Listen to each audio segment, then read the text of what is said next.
mertua menantu. Aku dong. Kita datang dengan dua narasumber kita yang sangat luar biasa. Mereka adalah dokter-dokter yang cantik dan luar biasa. Wah. Dan sangat memberkati dan berperan di masyarakat.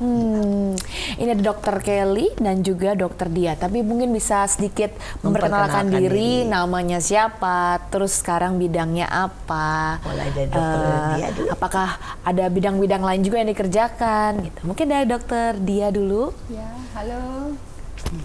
Saya dengan Dokter Dia, dokter spesialis kulit kelamin dan estetika. Sekarang ada estetikanya. Mantap. Sip. Mantap. Saya saat ini praktek di Rumah Sakit Primaya Bekasi Timur, di Klinik Medika Asifa. Kebetulan saya juga sebagai co-founder dan sebagai founder dari Dr. Derm Skincare. Tapi juga praktek di rumah? Praktek di rumah enggak? Oh enggak, oke. Sedangkan sekarang Dokter Kelly, dokter cantik. Saya Dokter Kelly, saya dokter umum. Saya sudah lulus 30 tahun yang lalu. Banyak ngajar, Banyak mengajar. Dan juga Dan puji Tuhan lakukan tindakan sosial. Selalu bergerak di sosial. Mereka adalah dokter-dokter yang sangat luar biasa.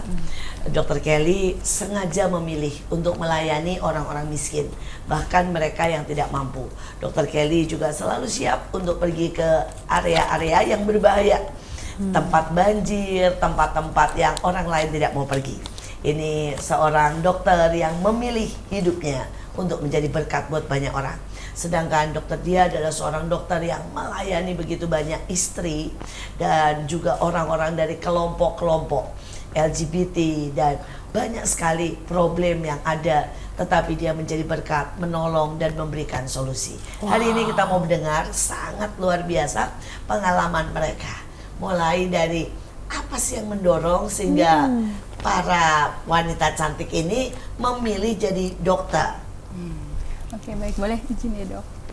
Kebetulan saya dulu punya kakek ya, kakek saya juga dulu seorang penderita jantung, jadi sering ke dokter. Jadi mungkin awalnya pengen jadi dokter tuh dari situ dulu. Jadi karena kakek juga sangat ingin kayaknya punya cucu yang menjadi dokter ya, dari situlah termotivasi ya. Kemudian pada saat menjalani pendidikan kedokteran, kok kayaknya saya nggak cocok kayak jadi dokter jantung, kayaknya dipanggil malam gitu ya, kayaknya pengennya nyarinya yang nggak ada emergensi iya, gitu dan ya. nggak terlalu deg-degan ya, Iya, kalau jantung itu kan deg-degan. salah operasi mati gitu ya. Aduh. Udahlah kayaknya pilih dokter kulit aja kayaknya. Jadi akhirnya pilihnya ke sana. Oke, bidang luar biasa favorit nih. sekarang. Iya. Banyak yang pengen cantik soalnya. Iya betul. Sedangkan Dokter Kelly, apa yang mendorong dulu jadi dokter dan kenapa memilihnya sosial dan mengajar anak-anak remaja? Saya ingin jadi dokter, tidak tahu alasannya apa. Sebelum saya benar-benar mengenal dokter, mungkin karena dulu di Rumah Sakit Elizabeth, saya di Medan waktu itu, saya senang sekali dengan Dokter Tesipo, mungkin. Oke. Jadi dari kecil sebelum saya mengerti dokter, saya sudah selalu bilang saya mau jadi dokter. Tapi zaman itu rasanya semua anak kalau ditanya bilangin mau jadi dokter ya, aneh ya. Pilot maksudnya. Iya. Kemudian saya sempat nakal, sempat nggak suka belajar, nggak suka sekolah. Tapi papa saya luar biasa sih. Waktu saya lulus SMA, saya nggak berani daftar kedokteran karena saya nilainya jelek. Kemudian papi saya tanya, Kelly, kamu masih ingat mimpi kamu nggak? Ingat. Terus dia berjuang untuk saya masuk kedokteran. Luar biasa. Dari sana sesudah itu saya mulai bertobat. Saya baru sungguh-sungguh sekolah dan lancar, puji Tuhan lancar, baik. Saya terjun ke dunia pendidikan dan sosial itu tidak sengaja sih. Oh, tidak sengaja. Tidak sengaja. Saya nggak pernah berniat jadi orang baik, orang mulia atau jadi orang Kristen biasa-biasa saja. Tidak pernah bermimpi untuk jadi yang istimewa, melayani yang di bawah atau apa. Menurut saya hidup biasa-biasa saja. Tapi nggak tahu jalan hidup Tuhan pepet, dan that is good. Jadilah saya mengenal orang-orang yang di bawah, melayani yang ke bawah, yang mulainya dari saya homeschool. Kemudian setelah dari homeschool saya jadi diarahkan ke guru. Begitu. Tapi saya ingat waktu kecil, saya selalu bilang saya mau jadi dokter, tapi saya selalu bermain sandiwara sendiri tanpa orang itu saya anggap itu murid. kemudian saya bisa bicara dengan murid, saya bisa ambil tamborin untuk bicara dengan murid. Saya selalu berpikir saya jadi guru, tapi bilangnya mau jadi dokter. Iya. Dan sekarang kalau dipikir Semuanya ajaib Tuhan. terjadi. Ya. Semuanya terjadi. Baik mau jadi murid, Mau mau jadi jadi guru dokter. maupun jadi Jadi dokter. dokter. Rupanya tetap ada tangan Tuhan yang ajaib yang Betul. selalu menuntun hidup kita. Walaupun kita ini kadang-kadang nakal ya. Nakal. Atau kadang-kadang kita keluar dari istilahnya rencana Tuhan yang terbaik, tapi itu ada tangan yang mulia yang menuntun kita. Wih, luar biasa. Nah, sekarang nih Dok, ke dokter Dokter Dia. Dia langsung ya. Kan problem paling banyak nih sekarang adalah orang pengen cantik, ya, tapi bilangnya cantik itu mahal, ya. Dan aduh, sekarang makin dengan banyak polusi, kadang-kadang anak-anak remaja sudah jerawatan dan sebagainya. Nah, ini bagaimana mengatasinya dan kenapa beda sama dulu? Setahu saya nih ya dulu ya, sampai lumayan gede tuh mulus-mulus aja ya, itu nggak banyak yang jerawatan, banyak eksim, banyak segala macam. Ini kenapa perubahannya sangat pesat? Betul, jadi kalau bisa dibilang dalam lingkup praktek saya ya, Iya. paling banyak itu memang sekarang pasien jerawat. Jadi saya paling banyak di antara penyakit kulit ya, eksim mungkin hampir 80% itu dengan jerawat. Ya, jadi jerawat itu bisa diderita dari mulai anak remaja. Ya, tapi sebenarnya dari bayi juga bisa ya Bu ya. Dari bayi juga bisa. Ada Tapi sekarang akne. sepertinya nih, maaf ya Dok kalau salah ya, menurun ya. Kalau dulu itu kan baru kalau remaja perubahan hormon baru ya, sekarang ini kok turun gitu. Iya, dari Ada pola kecil mah makan bisa. Nanti jerawat itu dia akan terus berlanjut sampai usia dewasa. Jadi kayak kita nih Dok, sampai menjelang menopause pun sebenarnya kita masih bisa untuk mengalami Nah, namanya jerawat. Ya itu kenapa itu bisa dan solusinya ya. Iya. Silahkan Dok. Anggap saja kita semua murid dan dokter seminar. Baik. Ya, jadi ada faktor-faktor yang mempengaruhi munculnya jerawat ya. Jadi faktor hormonal ya, pada wanita tuh biasanya banyak dipengaruhi oleh faktor hormonal. Tapi sekarang laki juga banyak sekali ya, loh Dok. laki juga banyak. Kalau laki-laki biasanya kalau jerawatan tuh dia biasanya langsung berat, seringnya berat. Jadi suka nanti akhirnya meninggalkan bopeng. Nah, kalau pada wanita itu dia memang jerawatnya ringan, sedang, berat, tapi biasanya durasinya lamanya itu dia lebih panjang dibandingkan dengan laki-laki. Nah, ada faktor-faktor yang mempengaruhi kok jerawat ini kok sering muncul sekali ya di zaman sekarang ini. Pertama memang faktor polusi ya, polusi termasuk asap rokok ya Bu. Itu juga bisa memicu jerawat. Kemudian saat ini juga kan pola makan western ya, jadi pola diet-diet yang mengandung susu sapi, kemudian seperti dairy keju, ya. dairy produk itu juga bisa memicu jerawat. Kemudian makan yang manis-manis ya, justru ya itu manis bisa juga. ya. Jadi kalau dulu kan mitosnya tuh kamu jangan makan telur deh, nanti malah jerawatan. Nah, Iya. justru sebenarnya dari penelitian tuh nggak terbukti. Jadi dia lebih ke makan yang manis-manis. Kan anak-anak sekarang tuh suka banget tuh minum boba ya Dok. Jadi Terus yang kemudian itu Ya, pokoknya yang minuman-minuman rasa lah ya. ya, rasa yang ada susu. Nah, Es itu kalau krim. untuk yang punya akne, yang kulitnya cenderung berjerawat, nah itu sebaiknya memang harus berhati-hati. Kemudian penggunaan kosmetik tertentu ya Bu, mungkin make up juga kan sekarang juga kan Sangat sering banyak. ya, sering. Jadi ada mungkin kalau yang kulitnya memang berminyak sekali, kadang make makeup tuh juga jadi lebih berat ya, kerja kulitnya akhirnya jadi jerawat. Jadi cukup banyak sebenarnya faktor pemicu jerawat. Nah, mungkin kalau untuk pesan ya, untuk mungkin saya pesan Iya, juga iya. nih untuk ibu-ibu Semua di sini iya, jadi pemirsa nih. kadang nih saya ini punya pasien nih jerawat remaja nih Bu. Kadang kesukarannya dari orang tua adalah nanti juga pasti jerawatnya sembuh gitu. Ngapain? Karena kan masih Iya, lagi remaja, hormonal iya. lah, gitu ya. Padahal sebenarnya banyaknya itu kadang yang datang ke saya itu dia udah misalnya dia mau masuk nih ke suatu institusi yang memang mengharuskan mukanya itu mulus. Oke, Nah, good looking lah. good looking gitu ya. Nah, karena mungkin dulunya problem jerawatnya nggak diobati, jadi banyaknya bopeng-bopeng gitu. Jadi kalau mungkin juga ada pengaruh ya dari dari orang tua gitu ya, ngapain diobatin nanti juga sembuh sendiri, padahal nanti komplikasi dari jerawat itu ya bisa berlanjut sampai bopeng itu sampai seumur hidup loh, dia bisa bertahan. Jadi kadang kasihan juga yang kalau misalnya mau masuk memang harus good looking. Nah, itu untuk kedepannya cukup Bu, cukup sulit Kasihan. gitu. PR banget. PR banget gitu PR banget. kerjanya. Nah, untuk solusi terbaik nih, anggaplah berjerawat ya. solusi terbaik pencegahan untuk sampai tidak bopeng. Kemudian kalau misalnya mau, maaf kata, nggak mau yang mahal-mahal gitu ya, obatnya ini apa ini? Iya. Jadi sebenarnya untuk mencegah bopeng itu ada dua sih, Bu. Jadi obatilah jerawat secepat mungkin dan sedini mungkin serta seefektif mungkin. Jadi bermain dengan waktu sebenarnya. Jadi kalau misalnya nih jerawat ringan ya bisa pakai mungkin skincare yang dijual bebas. Kan banyak tuh sekarang ya yang skincare yang dijual bebas untuk jerawat. Tapi kalau jerawatnya udah derajat sedang, berat, misalnya udah banyak merah-merah di mana-mana hampir semuka gitu, komedonya banyak. Nah, itu sebaiknya mencari pertolongan ke dokter kulit. Nah, karena tadi kita itu bermain dengan waktu. Jadi kalau misalnya lama banget peradangannya terjadi pada saat jerawat itu ya nanti jadinya bopeng. Kalau bedanya sedang sama parah banget itu apa biasanya perbedaannya? Tadi kan kalau ringan kan ya mungkin masih beberapa ini ya, gitu. Jadi memang ada, kita biasanya ngitung jumlahnya. Jadi kan Jumlah. Jadi kalau jerawat itu kan ada yang komedo, ada yang papul, ada yang pustul. Jadi ada yang yang meradang, ada yang nggak meradang. Nah, kalau misalnya jerawat yang sedang itu kurang lebih jerawatnya kalau dihitung semuanya antara 30 sampai 125. Itu kalau yang sedang ya. Kalau yang berat itu di atas 125 jumlah ininya. Ada jumlahnya sampai sebegitu. Ada banyak. Ada yang saya dapat pasien yang komedonya semua kayaknya nggak ada yang kulit sehatnya, itu juga ada. Tapi memang wajahnya nggak merah-merah, tapi komedonya hampir semua muka. Nah, itu lebih sulit lagi ngobatinnya.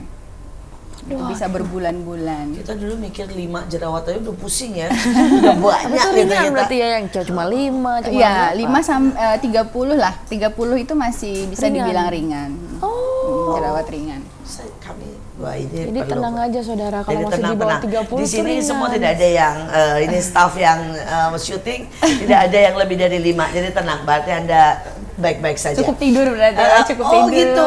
Ininya tidak stres. Kan itu juga bisa kadangnya. Oh, padahal kalau bagian syuting ini selalu bergadang. Jadi rupanya kalian Mungkin nggak aman-aman. stres ya, mungkin nggak stres di sini. Stresnya tinggi loh. Kadang-kadang sampai 3 hari, 3 malam tidak tidur dan harus menyelesaikan deadline dan sebagainya ya. Wah, Tapi keren. kalian pemirsa tidak lihat, tapi mereka semua tidak ada yang jerawatan. Jadi lumayan lah. Oke lah. Cuma 1-2 sih oke berarti.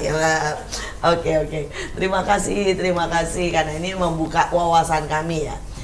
Ada obat tradisional nggak mungkin yang murah gitu yang kita bisa tanam terus bisa pakai, dokter bisa memberikan solusi mungkin? Ya, jadi kalau dari kita dokter spesialis kulit sebenarnya kalau penggunaan bahan alami yang langsung ditemplok ke kulit itu baiknya dihindari. Oh, justru Iya, dihindari. karena kan kalau di dalam produk skincare misalnya itu kan persentase kandungannya itu sudah terukur. Diatur. Nah, jadi tahu untuk jerawat itu kita butuh kadar berapa persen gitu. Tapi kalau misalnya dalam produk alami kan kita kayak gambling gitu ya. Jadi nggak tahu itu berapa persen. Nah, seringnya tuh Bu yang pakai kayak gitu jerawatnya bukannya makin membaik tapi malah amburadul. Gitu. Jadi baiknya kalau misalnya mau mengobati jerawat sendiri, cobalah pakai skincare yang memang udah teruji secara klinis dulu. Jadi baiknya memang hindarilah penggunaan bahan-bahan yang langsung ditemplok alami ke kulit gitu. Karena kulit itu beda ya Dok sama perut ya Dok ya. Kalau perut ya mungkin masih ada ininya, yang ini kalau kulit tuh ada ini sedikit cukup sensitif.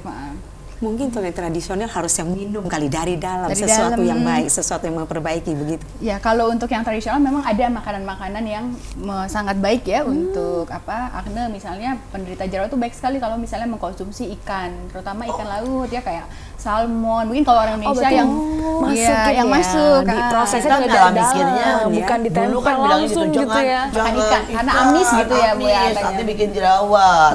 Tapi justru ikan itu dia mengandung omega 3, dia punya efek anti peradangan. Jadi kalau orang Indonesia mungkin kalau salmon agak mahal ya Dok. Iya. Kalau Jangan orang yang Indonesia mahal, tuh iya. kembung. Nah, ikan ikan kembung. kembung. Ya, ikan kembung itu Oh, omega bagus kalau 3-nya ikan itu kembung bagus. cukup. Murah ya, lumayan Iya, ya. dan cukup murah. Jadi kalau penderita jerawat ya sering-seringlah makan ikan. Nah, itu berita gembira. Vitamin dan kita salah persepsi. Saya itu waktu kecil bilangnya gitu, jangan makan yang amis-amis, nanti mukanya jerawatan. Eksim juga gitu kan. Jadi kalau selalu diiniin kan jangan makan ikan, Betul. jangan makan telur, padahal kan belum tentu semua. Kadang ada Berarti- pasien berarti karena cucu itu. cucunya ini, karena ini kan menantu saya ya, ini kan mertua Menantu. menantu. Berarti nggak usah pantang ikan. Ini sikat aja salmon ya, tapi nggak boleh mentah kali ya atau? Baik, kalau mentah mungkin dari segi ini baiknya memang mungkin yang mateng ya dok ya. Kalau mentah harus yakin Yakin, dari perusahaan yang baik, yang dimana udah dibekukan berapa derajat di bawah nol, yang sudah yakin begitu oke. Tapi kalau dari peternak penjual yang tidak Ya, itu kita ya tahu. sebaiknya jangan, dimatangkan saja. Oh gitu ya. Sekarang dokter Kelly nih, dok, sekarang itu dokter kan yang bergaul dengan banyak anak-anak remaja, apalagi anak-anak remaja bermasalah ya. Sekarang itu terkenal sekali dengan self harm, ya. Anak-anak banyak yang sangat mudah luka dan kemudian cenderung untuk melukai diri sendiri, mulai dengan yang ringan lah, pukul-pukul kepala, jedukin kepala ke tembok dan bagaimana ya, karena mereka merasa banyak sekali yang terluka. Nah, bagaimana pengalaman dokter dengan mengajar anak-anak remaja dengan ya istilahnya mereka banyak yang miskin, banyak yang luka, ini bagaimana ini? Lebih ke arah mengenalkan mereka bahwa mereka itu precious, mereka itu disayang, Kalau mereka merasa tidak ada yang sayang, minimal ada Tuhan yang sayang, dan mereka perlu mengasihi diri sendiri. Sebenarnya ini saya alami. Saya sendiri waktu remaja, sebenarnya orang tua baik, semua baik, tapi memang sifat saya yang jelek. Sifat saya jelek. Jadi kalau saya sudah melakukan kesalahan, saya marah, saya susah mengampuni diri sendiri. Mungkin perfeksionisnya. Mungkin perfeksionis ya, itu bukan jelek ya. Mungkin Ya, melankolis perfeksionis. rada begitu ya. Saya susah mengampuni saya sendiri. Apalagi waktu saya ketemu masalah, benar-benar masalah, itu yang seperti bilang, kepingin menjedokkan kepala ke tembok. Nah, kemudian saya belajar, Tuhan sih yang ngajarin. Kamu bilang kamu mengasihi Tuhan, oke. Terus mengasihi sesama manusia, oke. Bagaimana kamu mengasihi sesama kalau kamu nggak mengasihi diri? Tuhan sangat banyak mengajarkan saya tentang mengampuni diri sendiri, mengasihi diri sendiri. Sehingga sampai sekarang saya selalu, kalau ada kesempatan, saya bilang ke murid, saya bilang ke anak, minta yuk setiap hari. Jangan cuma pengakuan mengasihi Tuhan dan mengasihi sesama, bilang sama Tuhan, mengasihi diri sendiri, menerima diri sendiri, bersyukur ke Tuhan untuk keberadaan diri sendiri, ya termasuk kelemahan, kelebihan, bersyukur. Dan sebenarnya saya lakukan itu setiap hari. Ke anak-anak dan ke murid dan Ke anak-anak tidak, karena anak-anak akan bosan mendengar. Oh iya. Sekali-sekali. Tapi saya lakukan untuk diri saya sendiri. Tuhan tolong untuk saya menerima diri sendiri, mengasihi diri sendiri. Kemudian kalau ke pasien lah, ke anak, saya bilang, it's okay. Ada kok yang terima kita apa adanya. Ada kok yang benar-benar mati dan bangkit untuk kita, jelek sejelek apapun. Nggak ada kata no hope. Nggak ada kata no hope. Selama nyawa itu masih di badan, sampai titik-titik terakhir, itu ada harapan. Dan ayolah belajar menerima. Terima diri kita sendiri dengan segala kelebihan dan kekurangan. Maafkan diri kita, karena kadang-kadang kita kalau kita bersalah, kita nggak memaafkan, kita melakukan kesalahan lain lagi, tambah runyam. So, biasanya itu sih kalau saya konseling ke Ada mereka. pengalaman khusus gak dengan anak-anak yang seperti itu dan bagaimana mereka pulih misalnya? Mungkin ada satu anak, udah lama sekali. Saya nggak tahu dia di mana sekarang. Tapi waktu itu memang dia mau bunuh diri. Dia ingin bunuh diri. Saya hanya peluk, kita ngomong berapa kali. Waktu itu dokter menemukan, dia bilang, dia berani cerita kalau dia bunuh diri. Sebenarnya dia dirujuk dari orang lain ke saya. Dia dirujuk oleh orang lain ke saya, kemudian saya ngobrol sama dia cukup lama, dengarkan dia, sampai akhirnya saya bukan ahli, saya juga nggak tahu bagaimana, tapi akhirnya saya hanya bilang, ayo yuk, saya ceritakan pengalaman saya, kesalahan saya, dan saya hanya bilang kan, ada harapan, selalu ada harapan. Dan waktu itu kayaknya mungkin karena itu terjadi dengan saya harus belajar menerima diri sendiri. Akhirnya waktu kita nangkap ya, kalau orang nangkap apa yang kita mau. Dan waktu itu saya bisa rasa, dia nangkap. dia nangkap untuk mengampuni diri sendiri, untuk mengasihi dan terima keberadaan diri sendiri dengan segudang permasalahannya. Karena dari sana baru kita bisa beranjak untuk mengampuni yang lain, mengasihi yang lain. Terakhir saya udah gak ketemu anak itu, tapi saya dengar orang bilang, dia baik, dia tetap sekolah dan sampai karena saya temuin dia di tempat lain. Wow, wow. Luar biasa ya, ini pekerjaan dokter ini banyak menolong dan banyak memberi pengaruh. Sedangkan dokter sendiri pernah nggak ketemu misalnya orang yang frustasi atau sangat depresi gara-gara mukanya mungkin sudah ini kan banyak ya. Nah, terus bagaimana ini caranya mengatasi? Mungkin dokter bisa cerita pengalamannya.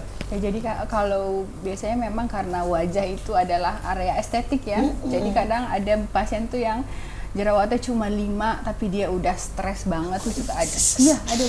Jadi dia nggak berani ngaca, nggak berani keluar rumah ya. Dan mungkin waktu saya juga dulu mungkin juga pernah mengalami hal itu waktu dulu masih kuliah ya. Dulu juga kebetulan kita dok ya, mahasiswa kedokteran itu kayaknya stres gitu ya, banyak ini akhirnya jerawat begadang gitu. Nah itu juga kan jadinya kepercayaan diri juga berkurang. Nah tapi saya selalu tekankan kepada pasien, kamu pasti bisa sembuh ya, dengan pengobatan yang tepat kamu pasti bisa sembuh. Intinya tidak ada usaha yang mengkhianati hasil lah gitu ya, dengan perbaiki lifestyle-nya, pola hidupnya, kemudian gunakanlah pengobatan yang tepat dan teratur menggunakan obat-obatan ya. Nah itu pasti nanti akan ada hasilnya gitu. Dan kita tuh seneng banget kalau udah dapet report di foto misalnya, dok ini wajah saya udah baikan, makasih ya, tuh kayaknya udah seneng banget rasanya. Achievement itu ya. Iya. Luar biasa. Sebuah pasti kan ya, setiap hari ketemu orang baru ya, ketemu pasien dengan segala macam masalah. Apakah dokter-dokter ini nggak pernah merasa capek, males dengerin pasien? Itu tantangannya bagaimana sih? Perasaannya bagaimana? Kebetulan tadi pagi saya baru ketemu satu, saya regularly pergi besuk orang ini sudah manusia pohon, kita katakanlah manusia pohon udah 3 tahun lebih. Jadi sudah tidak bisa apa-apa dok? Ya, jadi saya apa dok? Stroke berkali-kali. Stroke berkali-kali. Pertama-tama awal saya ketemu dia jarang senyum. Tapi saya bersyukur. Tadi dia senyum, saya bisa ada di handphone saya karena dia senyum, saya foto. Dulu setiap kali saya pergi ke tempat dia, saya bawa tensimeter, saya bawa semua. Tapi akhirnya saya bawa itu karena waktu saya juga terbatas ya. Terakhir saya nggak bawa itu lagi. Kalau saya buru-buru saya hanya nyamperin aja. Saya hanya nyanyi kalau ke sana. Saya hanya nyanyi. Saya tahu dari dia malas buka mata. Kemudian saya nyanyi, saya pegang tangannya sampai dia buka mata. Dia buka mata, kemudian dia bisa mau senyum. Dia mau senyum. Berapa kali ini terakhir saya pergi, dia selalu sudah mau senyum. Benar-benar lah. Jadi dokter itu semakin jadi dokter semakin ngerti ya, sangat terbatas, sangat tidak mampu. Banyak hal yang kita nggak bisa tembus, tapi it's good. Ada Tuhan. Tapi apakah itu tidak membuat dokter frustasi, capek, dan kadang-kadang aduh gitu ya, udahlah nggak pengen ketemu lagi, apalagi ini ya sudah 3 tahun dan dokter tidak bisa buat apa-apa dalam tanda kutip ya. Tidak bisa buat apa-apa karena juga nggak mampu, keluarga ini sangat tidak mampu. Ya itu bagaimana perasaan dokter? Ya kadang ada capek, pernah saya malas pergi lihat dia. Sampai akhirnya saya sekarang rajin lagi pergi lihat dia.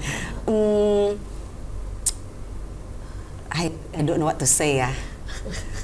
Tapi senang sih, apalagi kalau bisa mulai dari awal saya nggak kenal dia, sampai akhirnya saya kenal dia, sampai kalau dari awal-awal nggak tahu dia marah kenapa, dia nggak mau lihat. Saya tahu, kan kita nangkep ya, dia selalu nggak mau buka mata. Kalaupun buka mata, dia buang ke tempat lain. Tapi terakhir-terakhir ini, kalau dia mau selalu kontak. Jadi kalau saya nyanyi juga saya selalu dia ke matanya. Dia akan natap saya, nggak akan berhenti natap. Nah, dan itu memberi semangat sih. Tapi memang menuju ke sana, sometime ada waktu-waktu. Sampai sekarang saya cukup rajin pergi lihat dia karena saya juga just lihat dia mau senyum dan apa ya senang. berharap kapan Tuhan panggil dia pulang. Kalau dia panggil dia pulang ada suatu kemerdekaan bagi dia. Tapi kalau dia belum pulang, encourage dia untuk bersyukur dan dia mau senyum, ya saya senang. Senyumnya membuat saya senang. Wah, luar biasa nih dokter, penuh pengabdian. Sedangkan dari dokter dia, bagaimana nih dok? Maksudnya kadang-kadang kan capek ya menghadapi keluhan, menghadapi semuanya, apalagi kalau udah diobatin nggak sembuh-sembuh ini bagaimana? Ada yang nih? pernah marah nggak gitu? Ada yang pernah marah nggak gitu, pengalaman-pengalaman seperti itu? Kalau yang ada lah pasti ya Bu ya. Kadang ada pasien itu yang nggak sabar misalnya, karena kan kayak ada beberapa pengobatan itu, dan rata-rata penyakit kulit itu seringnya kronis ya, pasti dia sering kadang berulang ya. Dan ada beberapa memang yang baru misalnya sebentar nih pengobatannya, tapi kok udah nggak ada hasilnya, kok kayaknya percuma gitu. Nah itu yang kadang udah harus sabar banget gitu ya untuk menghadapi pasien seperti itu. Tapi emang kita selalu kayak di klinik gitu kan ada CS ya Bu ya. Nah itu selalu nanti menyampaikan ke saya, kemudian nanti ya saya akan menjelaskan kepada pasien bahwa penyakit ini butuh waktu yang lama. Kadang dengan menjelaskan kamu harus sabar, tekun. Ya kadang akhirnya yang tadinya mungkin dia kesel, marah ya karena kok ini nggak sembuh-sembuh, akhirnya dia bisa menerima gitu. Nah itu juga komunikasi sih sebenarnya, komunikasi antara dokter sama pasien, dan pentingnya dokter itu juga punya bisa follow up pasien itu ya, pentingnya ke situ. Jadi pasien tuh nggak merasa bahwa dia itu sendiri gitu. Betul. Menghadapi penyakitnya. Ya, jadi dokter itu memang tidak hanya secara memberi resep ya, tetapi benar-benar membantu juga memulihkan emosionalnya. Oke, sebelum kita lanjut ke pertanyaan-pertanyaan lainnya yang lebih seru lagi, tetap stay tune di MMA Mertua Menantu. Akur dong.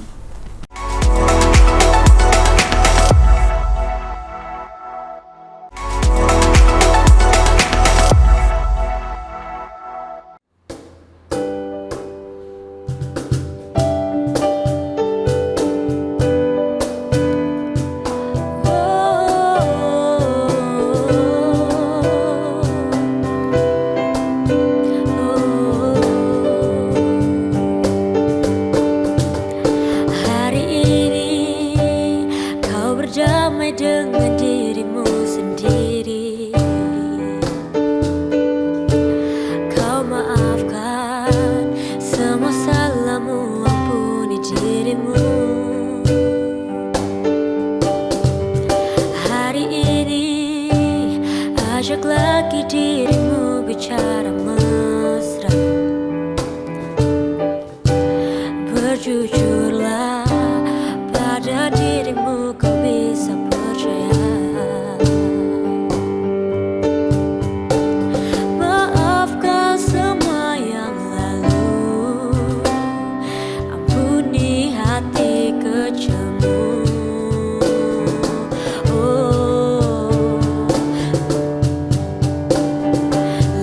Luka, hilanglah luka,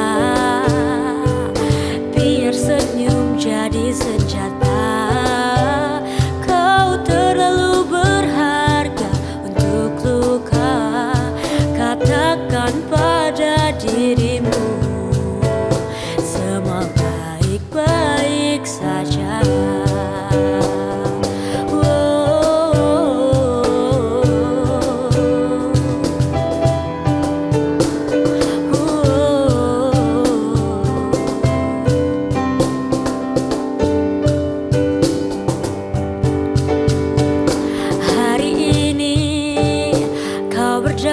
Dengan dirimu sendiri, kau maafkan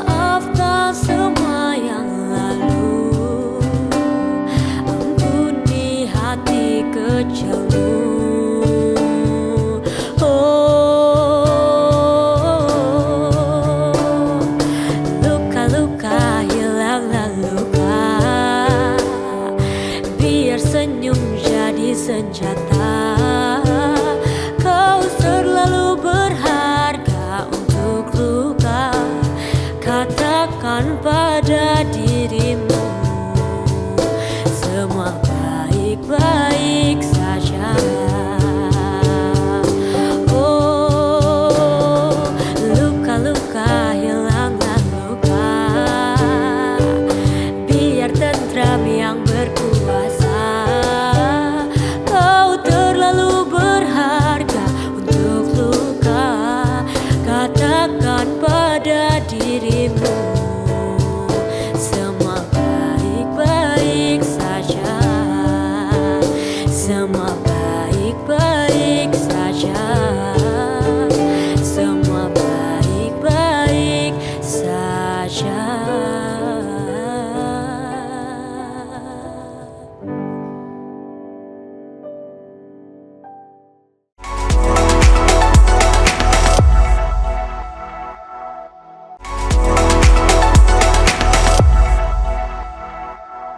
Kembali lagi di MMA, Mertua Menantu. Akur Akur dong. Kita masih dengan dua dokter kita yang sangat cantik, luar biasa. Tidak hanya cantik di luar, tapi juga hatinya sangat cantik. Mereka dokter-dokter yang tidak hanya menolong secara kesehatan sebenarnya, tapi mereka juga menolong pasien-pasien secara pribadi demi pribadi. Mungkin saya mau bertanya ke Dokter Dia ya. Dokter Dia, ada nggak cerita waktu ini kan tadi dokter kulit, kelamin dan estetik ya, sekarang ada tambahan estetiknya ya. Ada nggak kesaksian atau cerita waktu selama praktek atau ternyata tidak hanya ngurusin sampai kesehatannya doang nih, ternyata sampai dengerin curhatannya. Iya, dan gitu. juga tidak hanya perempuan loh sekarang. Oh ya, banyak ya yang betul. pria, dan bahkan ada banyak sekali yang mengalami LGBT ya, homoseksual maupun yang lain. Ya, karena ini pengalamannya nyambung bagaimana ya nih Dok? sama- Pengalamannya dan pesannya juga nih buat semuanya. Ya. Jadi karena di dokter kulit itu dia punya spek satu lagi di bidang kelamin. Kelaminnya ini sebenarnya lebih ke infeksi menular seksual. Jadi kita itu cukup banyak menangani pasien-pasien yang punya kelainan ya. Jadi selama saya dulu waktu zaman sekolah spesialis dulu, saya cukup takjub waktu saya masuk stase di poli IMS atau infeksi menular seksual. Mungkin waktu zaman saya koas, pasien yang berobat ke sana itu lebih banyak PSK ya, atau pekerja seks komersil. Kasihan Kemudian beberapa tahun ketika saya PPDS menjalani program dokter spesialis, saya cukup kaget. Kok sekarang pasien PSK udah nggak banyak ya? Kok malah justru banyaknya nih homoseksual laki-laki justru ya datang dengan Tapi keluhan sakit gitu ya, ya, mereka sakit. dengan keluhan sifilis ya atau raja singa ya Dok. Raja singa. Raja singa, kemudian ada juga yang kutil kelamin di area anus ya. Kalau udah di area situ kita udah langsung nebak, oh ini dia pasti bottom ini, pasti dia istilahnya tuh kayak perempuannya gitu ya Dok ya. Nah jadi dari situ 4 bulan stase di poli penyakit metroseksual tuh, jadi memang banyak sekali ternyata sekarang ini penyakit seksual itu justru yang datang ke saya justru banyaknya itu homoseksual. Jadi ada pernah satu pasien itu yang saya cukup rasanya tuh pengen kayak kesel tapi juga pengen marah tapi kasihan gitu. Perantau nih Bu, jadi dia datang ke Jawa, mungkin harapannya mungkin di sini bisa lebih ini ya, tapi ujung-ujungnya jadi sebagai pekerja seks tapi laki-laki. Saya tanya, dia dengan keluhan hampir matanya itu buram karena sifilisnya itu udah kena ke area mata gitu, dan ternyata dia juga punya HIV. Ternyata dia HIV positif. Jadi saya tanya, pernah berhubungan seksual berapa kali? 100 kali Dok, katanya gitu. Berarti sebenarnya Ya, nggak kehitung itu. gitu sebenarnya. Sama perempuan berapa kali? Cuma 1 kali Dok, katanya. Sisanya saya sama laki-laki Dok, saya melayani laki-laki gitu. Kamu kenapa kok mau gitu ya? Kamu kan ya dari perantau, orang tua pasti pengennya kamu di sini sukses gitu ya. Ya saya terjebak aja Dok gitu, karena mungkin masalah ekonomi juga ya Bu, tapi akhirnya lama-lama juga tagihan ya, maksudnya ini gitu, ketagihan akhirnya. Itu cerita pertama ya Bu. Kemudian yang kedua, saya juga kadang tuh suka dapat juga pasien laki-laki ya dengan kencing nanah. Kencing nanah ya, jadi GO ya, gonore kalau kita nyebutnya. Nah, punya tilik ya, habis berhubungan sama PSK. Ya, kemudian ditanya, udah menikah belum Pak? Sudah Dok, katanya istri saya lagi hamil. Aduh, saya bilang, aduh, Bapak berhubungan nggak seksual sama istrinya setelah berhubungan sama PSK? Berhubungan Dok. Aduh, nah itu rasanya gemes, pengen gemes, marah gitu ya Bu ya, karena nanti yang juga bisa menderita adalah bayinya, karena penyakit seksual itu ada yang dia itu bisa berimbas nantinya ke bayi yang dikandung. Jadi bisa kalau sampai cacat ya? Bisa cacat, kemudian juga bisa istrinya itu mengalami pecah ketuban dini. Kemudian juga kan nanti kalau anak bayi lahir prematur mungkin biaya NICU berapa ya Dok ya, biaya untuk perawatan intensif gitu. Jadi kadang tuh kalau menghadapi pasien penyakit menular seksual itu sabarnya harus ekstra. Karena kadang nadanya itu pada saat edukasi suka naik turun nadanya, karena kan kadang kalau misalnya kita nggak kasih ketegasan, dia akan mengulang lagi, karena kadang ada juga yang nggak kapok-kapok gitu. Dan jadi menurut saya memang mereka sudah ketagihan juga ya, dan sudah gaya hidup memang ada yang seperti itu. Jadi dan juga ada beberapa juga yang kemarin terakhir kali saya juga punya pasien remaja, usia 12 tahun, perempuan 12 tahun, datang dengan kutil kelamin, dan saya cukup kaget. Dia datang ditemani bukan dengan orang tuanya, mungkin takut ya Bu ya. Saya tanya, kamu sudah melakukan? Iya, sudah melakukan. Kamu berhubungan dengan siapa? Dengan pacar saya, katanya gitu. Pacar Sesama kamu, ya atau sesama atau? Bukan dengan dengan lawan jenis. Tapi memang kamu punya pacar usianya jauh ya di atas kamu. Iya Dok, katanya gitu. Kenapa kamu mau? Kamu masih sangat muda, saya bilang. Kamu masih 12 tahun. Aduh, itu SD loh. Ya, 12 tahun itu SD kelas. Dan dia dengan santainya gitu, dengan santai dia, sudah mati saya. Apakah dia nggak berpikir gitu ya Dok, dengan masa depannya, umur 12 tahun sudah kena kutil kelamin. Nggak takut, tidak takut. Dengan usia 12 tahun udah kena kutil kelamin, itu kan bisa berlanjut ya Dok, sampai kalau dia hamil nanti dia bisa bertambah lebar, kemudian bayinya juga bisa terinfeksi gitu. Jadi memang pergaulan sekarang ini sebenarnya buat kita orang tua itu kayak, apalagi kalau saya ngadepin pasien gitu ya Bu, kadang selalu ingat tuh sama anak gitu. Anak Ibu, anak dokter berapa nih? Anak saya 3, laki-laki.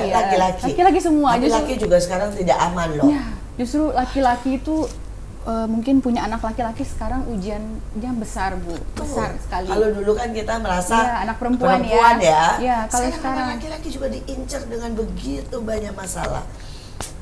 Jadi memang sebagai orang tua mau punya anak laki-laki perempuan sekarang sama aja.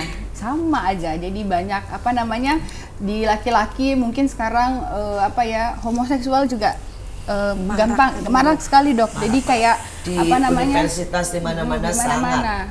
Jadi yang tadinya normal itu bisa ikut.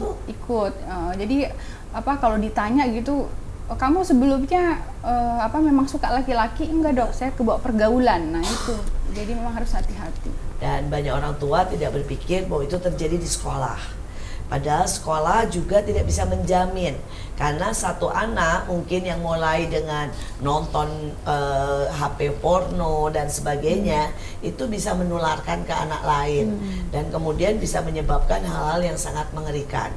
Tetapi kalau kita berkata, oh mungkin di luar negeri lebih oke, justru sebaliknya. Di luar negeri justru sangat mengerikan. Dari usia sangat muda mereka melakukan hubungan seksual dan itu biasa. Bahkan anak saya sekolah di UK, hari pertama masuk di sekolah diterangkan dan dikasih yang namanya kondom dan semuanya.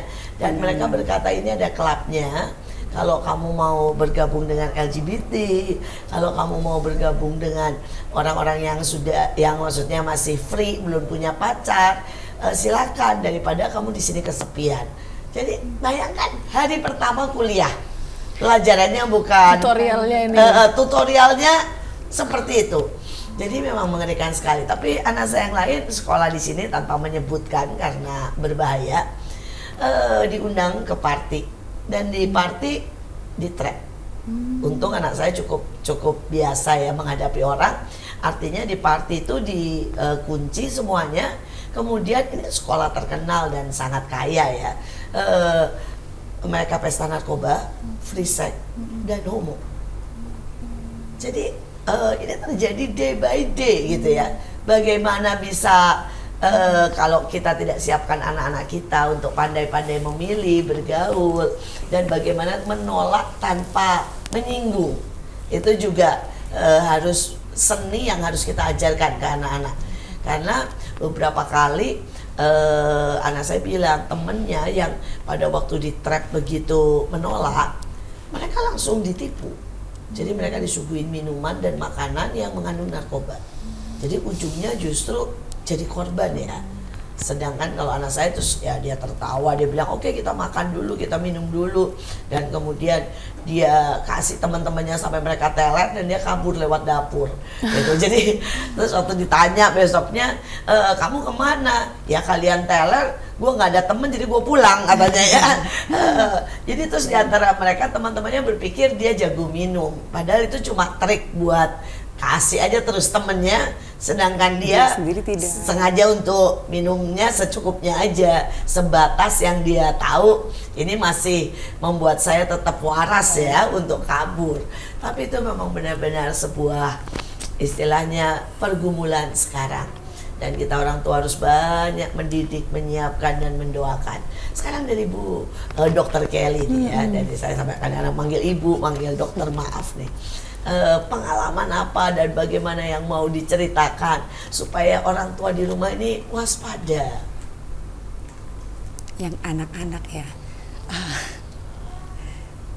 hati-hati kalau anak-anak main ke rumah tetangga atau main ke, karena kalau di rumah bisa dijaga, kadang-kadang anak kita main ke rumah orang lain itu bahaya sekali, karena di rumah orang itu kita nggak tahu apa, ada om lah, ada tante, bahaya sekali. Lebih baik anak kita keluyuran di luaran, kelihatannya tidak aman, Tapi di jalan tuh aman ya sekarang ya? lebih aman daripada anak kita main masuk ke dalam rumah orang. Bahkan kenalan kita, teman baik kita, karena mereka sendiri nggak di rumah, dan siapa yang di rumah kadang kita nggak tahu. Lebih baik bermain beramai-ramai di luar. Saya selalu pesan, kan suka memberi penyuluhan seks ke adik-adik kecil yang SD ya, itu yang saya selalu pesan, jangan pernah ikut teman main masuk ke rumah teman. Kalau mau hanya boleh di halaman beranda depan rame-rame, jangan pernah masuk sendirian ikut teman atau apa. Karena kalaupun nggak ada yang jahat, kadang-kadang mereka jadi nonton. Iya, betul. Mereka karena orang tua tidak ada di rumah. Di rumah kita jaga anak kita, kadang-kadang HP-nya atau gadgetnya kita sudah blok, tidak bisa ini, tidak bisa itu, terlindung. Tapi masuk ke rumah yang lain belum tentu terlindung. Betul. Dan zaman sekarang juga pacaran itu sangat bahaya ya. Dari usia muda, anak-anak itu seperti sudah sangat biasa. Mungkin kita perlu juga sering-sering, mungkin Dokter Kelly lebih sering berhadapan ya dengan anak-anak yang di usia muda sudah berpacaran dan pacaran mereka cukup jauh. Ini bagaimana nih cara orang tua untuk melarang, menjaga, karena ini kan problem yang hari ini kita hadapi. Jujur saya tidak terlalu banyak berkecimpung ke sana, karena murid-murid masih dari keluarga yang cukup baik, dan kebetulan murid kita dari awal banyak kita beri pengarahan atau apa. Cuman memang dipesan terus, kamu boleh jatuh cinta dengan berapa orang sekaligus, asal jangan jangan pacaran. So you enjoy, kamu di mana? Di gereja ada yang kamu taksir, di sekolah ada yang naksir kamu, ada yang kamu taksir. Ya kamu enjoy lah bersama-sama. Tapi jangan bikin komitmen, jangan pacaran, karena satu kita terangkanlah bagaimana kamu terikat, kamu nggak bebas dan sebagainya. Juga kita menghindari yang ke arah sana sih. Tapi sampai jujur kalau saya ketemu kasus-kasus yang parah sampai yang itu tidak banyak, walaupun saya banyak murid-murid remaja. Setahu saya kalau pornografi sangat jatuh dalam pornografi. Banyak sekali ya. Banyak, rata-rata kita lihat mukanya innocent, kita lihatnya sampai kalau dengar mereka ngaku, rasanya kepingin nangis. Saya lihat mukanya, ayo so young, begitu muda, begitu belia, begitu baik, kamu sudah korban pornografi dan sebagainya. Itu dari usia berapa yang dokter pengalaman? Dari kelas 5 SD, kelas 4 SD, mereka nonton tanpa mereka sengaja. Jadi mereka nggak sengaja. Beberapa ditemukan karena mereka main ke rumah teman. Itu makanya saya larang sekali main ke rumah teman. Nggak ada niat apa-apa, cuma mau main ke rumah teman. Nggak tahu di rumah teman itu nggak tahu bagaimana komputernya atau apa. Iya. Jadi waktu saya ketemu mereka di SMP kelas 1, beberapa itu sudah terjebak cukup lama dengan pornografi. Separah apa itu mereka kalau cerita? Ada satu udah lulus anak itu, dia cerita sampai dia kayak putus asa karena dia sering jadi masturbasi dan onani, orang tua tidak tahu. Dia benar-benar teriak minta tolong ke guru dan sekolah. Untung dia mau ngaku, dia mau minta tolong, dia mau apa. So kita just terus memberi harapan. Kadang-kadang dia begitu marah sampai dia berasa juga mau cari Tuhan, juga dia merasa berdosa karena dia kenal firman Tuhan, dia merasa dia tapi jatuh terus. Nah di sanalah saya kembali, itu sebabnya saya jadi senang sekali berbicara tentang mengampuni diri, mengasihi diri dan menerima, karena memang Tuhan terima. By that nanti pasti ada harapan, ada perbaikan. Sebenarnya ini beberapa kemarin anak yang jatuh beberapa, tapi ada satu kemarin datang ke sekolah kita, datang melihat guru-guru. Masih sesekali jatuh dalam itu, tapi dia bilang itu sudah masa lalu, mem. Saya sudah tidak di sana lagi, saya sudah menang, tapi masih bisa jatuh, tapi sudah tidak sampai dia seperti marah, ya benci pada diri sendiri, muak pada diri sendiri, itu sudah lewat. Yang mengerikan adalah karena data. Jadi karena kami cukup banyak bergaul dan mempelajari data daripada Menteri Pendidikan di Indonesia, bukan di luar negeri. Kalau di luar negeri lebih parah ya, bahwa pornografi itu sudah dimulai dari kelas 1 SD. Dan bayangkan kelas 1 SD, ini data yang terkena pornografi karena mereka mengisi data tanpa nama ya, jadi berani ya. Itu sudah sampai 10%. Dan pada waktu di level SMA itu mencapai 80%. Mereka pernah menonton atau melihat dan dalam tanda kutip terhamirilah ya dengan pornografi. Ini kan sangat mengerikan. Ini data yang kami juga sangat khawatir dari Menteri Pedanka adalah bahwa SMP bukan SMA, SMP yang tidak berjaka maupun tidak gadis mencapai 25% di Indonesia. Sedih. Jadi ini kan mengerikan sekali gitu ya. Sudah tidak berjaga dan mereka sudah melakukan hubungan seksual itu tidak sekali. Itu 25%. SMP loh, belum SMA. Dan SMA itu mencapai 45 sampai 55 karena tergantung daerahnya. Ini kan kita perlu sebagai orang tua ini sangat mewaspadai zaman ini ya. Dan mungkin lebih untuk mengajar, menenangkan dan atau bagaimana lah untuk bisa anak-anak ini menang dari kondisi seperti ini. Apalagi yang mungkin ini mendekati akhir ya, Ibu bisa pesankan buat semua ya, untuk terakhir nih statement atau pesan buat semua pemirsa, juga mungkin ajakan untuk menjadi dokter. Apakah dokter sekarang ini sudah cukup banyak atau masih kurang di Indonesia? Ya, mungkin bisa sebagai penutup untuk di-sharekan buat semua. saya dengar dokter spesialis yang sangat-sangat kurang ya, diperdebatkan Iya, terus betul. di dunia Betul, kedokteran. Aduh, spesialis kurang bagaimana. Tapi saya kira memang perlu ada dokter dan terutama perlu yang perbaikan di dunia kedokteran, memudahkan mahasiswa kedokteran untuk bersekolah dan dibantu untuk menuju spesialisasi dengan mudah Iya, sehingga kenapa ya dipersulit sekali ya? Ujian, Biaya, saya kemarin barusan tahu nih ya, dari sekian banyak cuma diambil 5 gitu ya. Aduh, kenapa harus sulit gitu? Tapi bahkan di Amerika saja untuk jadi dokter spesialis itu sangat dipersulit. Why? Mungkin bisa dijawab lah. saya takut bukan bagian saya. Iya. Ini kita berdoa saja, perundang-undangan terus dibikin untuk dunia kedokteran, semoga membaik menjawab, semoga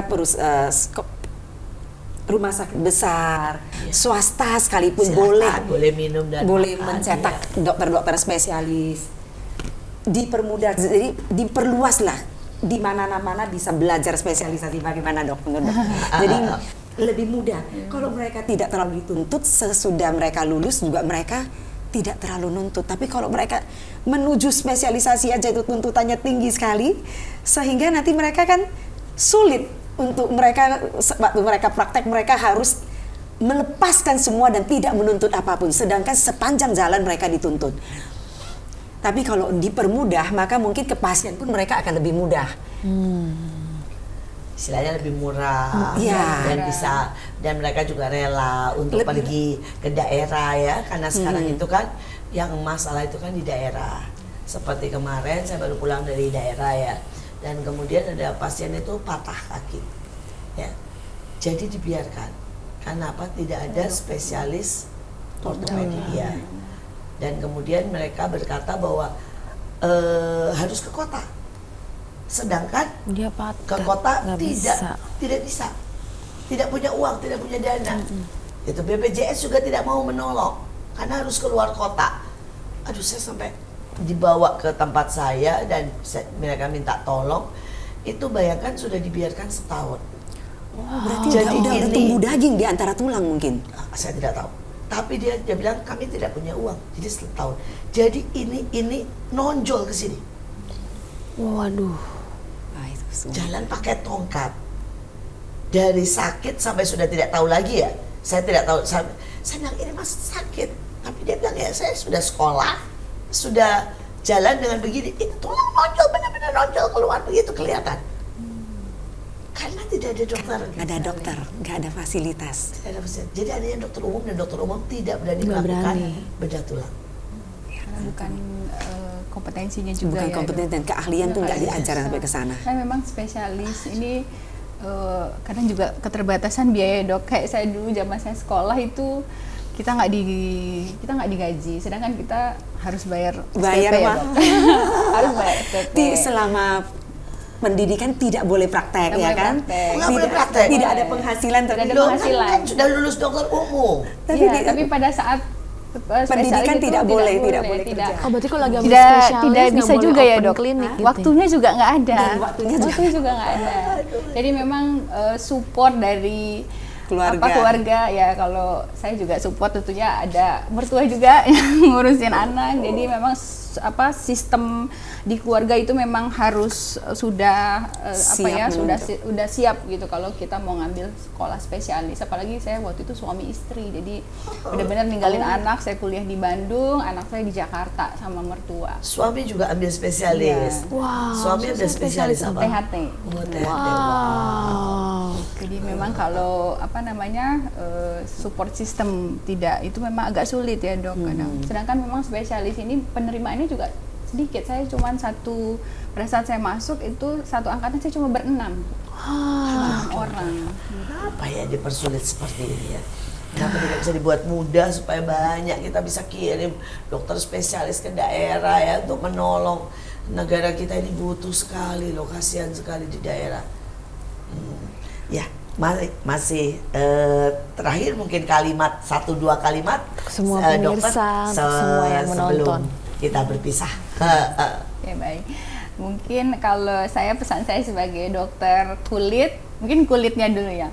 Jadi sekarang ini kan pengennya tuh orang kulitnya putih gitu ya. Iya. Ya, nah saya cuma mau nekanin bahwa semua warna kulit itu cantik. Amin.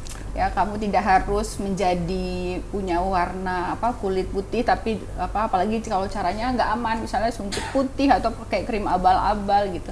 Ya, intinya adalah jika ingin merawat kulit, tentunya karena kulit adalah organ paling besar ya, jadi jangan sembarangan atau jangan menggunakan sesuatu yang tidak aman.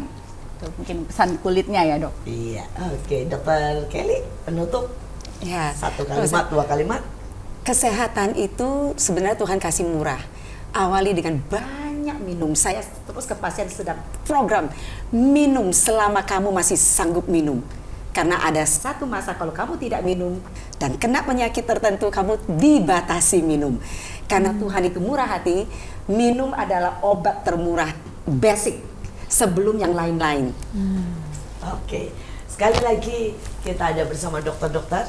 Dan walaupun kita mungkin tidak bisa sekolah jadi dokter, tetapi marilah pertama jagalah, kasihi, cintai diri sendiri. Yes. Karena itu awal untuk menjadi berkat buat banyak orang. Sekali lagi, inilah dokter-dokter yang luar biasa. Mereka tidak hanya mengurusi yang di depan, tidak hanya melihat tubuh, tapi mereka juga seringkali mengkonseling orang-orang secara tidak langsung ya, dokter-dokter ya. Mereka adalah orang-orang yang luar biasa. Mari semua anak-anak muda, bagi semua yang ingin jadi dokter, marilah mulai menekatkan hati, membulatkan hati, agar banyak dokter-dokter spesialis di bangsa ini. Sekali lagi, inilah MMA, mertua menantu, Aku dong. Jangan lupa untuk stay tune di YouTube kita Asia Zara dan stay tune untuk episode-episode selanjutnya. Sampai jumpa.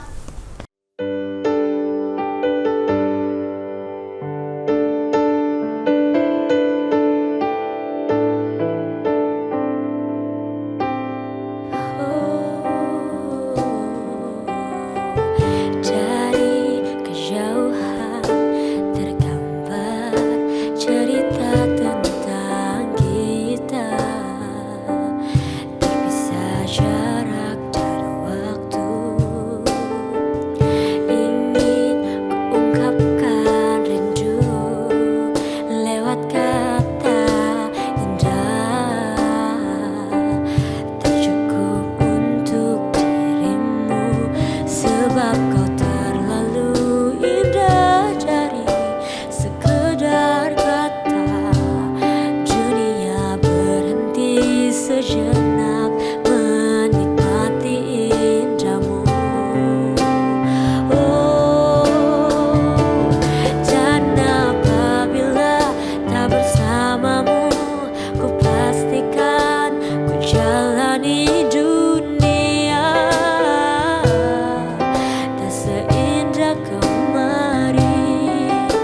Sederhana, tertawamu sudah cukup lengkapi sempurnanya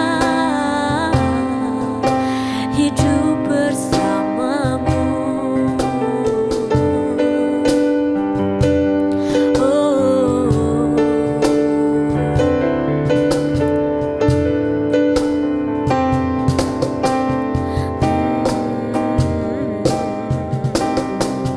Dari kejauhan tergambar cerita tentang kita, terpisah jarak dan waktu. Ingin kuungkapkan rindu lewat kata indah, tak cukup untuk dirimu sebab kau terlalu indah dari sekedar kata. Dunia berhenti sejenak menikmati indahmu. Oh, dan apabila tak bersamamu, ku pastikan ku jalani dunia tak seindah kemarin. Sederhana, tertawamu sudah cukup lengkapi semua